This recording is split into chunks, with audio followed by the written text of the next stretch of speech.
Scarloe are the best of friends. They love working together. And they enjoy shunting freight cars. They biff them. And they bash them. All day long. That summer, some men from the Sodor Museum had found some very old bones. When they put the bones together, they made the skeleton of a dinosaur. That morning, a photographer arrived on the island to photograph the dinosaur.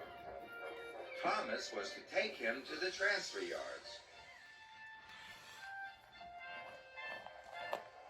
At the transfer yards, Mr. Percival was talking to his engines.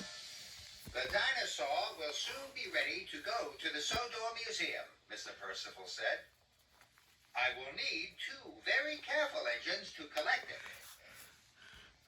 Rheneas and Scarloe were very excited. We can be really careful, puffed Rheneas. Watch. Rheneas shunted some freight cars gently together. But Scarloe was too excited to be careful. The narrow gauge controller was cross. Rheneas and Scarloe, you are not careful engines, Mr. Percival said.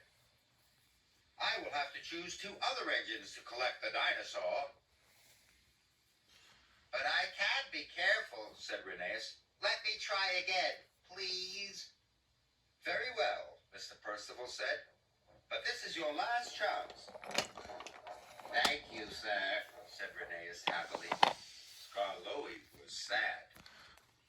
I'm sorry I biffed the freight cars, he whistled quietly. But I'm sure we could take the dinosaur together. No, said Rheneas. I'll show Mr. Percival I can do it on my own. And he steamed away. Later, Rheneas had to take some coal to the station houses. The cars were very heavy for him on his own. His pistons pounded, and his axles ached. But Rheneas kept going. Must take the dinosaur. Must take the dinosaur, he puffed. Later at the transfer yard, Mr. Percival came to see Rheneas. Rheneas, you have worked very hard today, said Mr. Percival kindly, and pulled very heavy freight cars, very carefully on your own. This made Rheneas very proud. So, I have decided you can collect the dinosaur, Mr. Percival added. But are you sure you can do it on your own? Yes, sir, I'm sure, whistled Rheneas. He was very happy. And Scarloe, thought Mr. Percival, you will collect empty freight cars from the timber yards. Yes, sir, peeped Scarloe sadly. He watched Rheneas race quickly away to collect the dinosaur. Rheneas chuffed cheerfully through the mountains. But when Rheneas arrived to collect the dinosaur, he was surprised. The dinosaur was very, very big. But Rheneas was sure he was strong enough to pull it. He coupled up to the flatbed and pulled with all his puff. He started to puff his way back to the yards.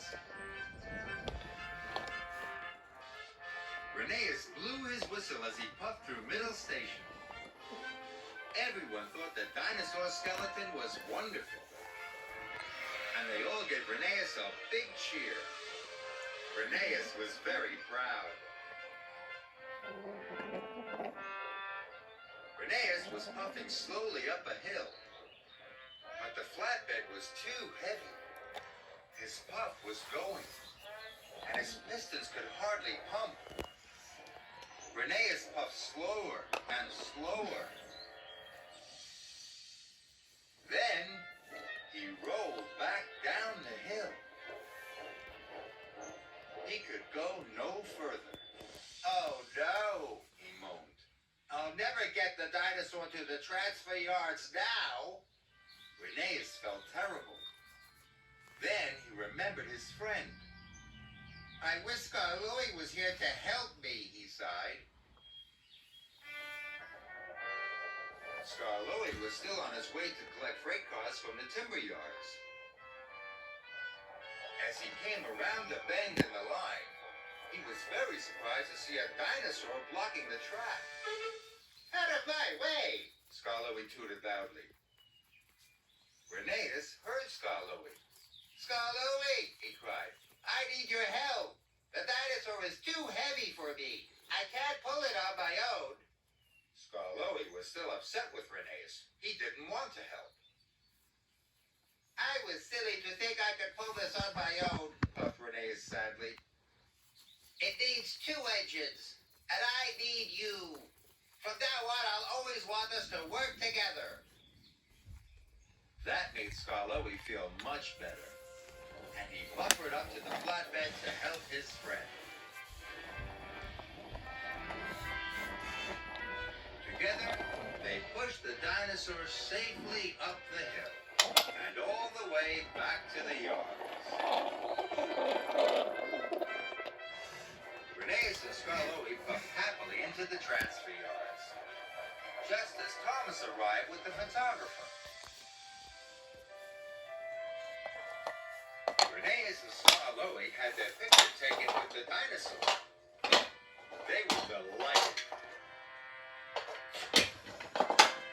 They were both pleased to be friends again, and they both agreed that working with your friend is the best job of all.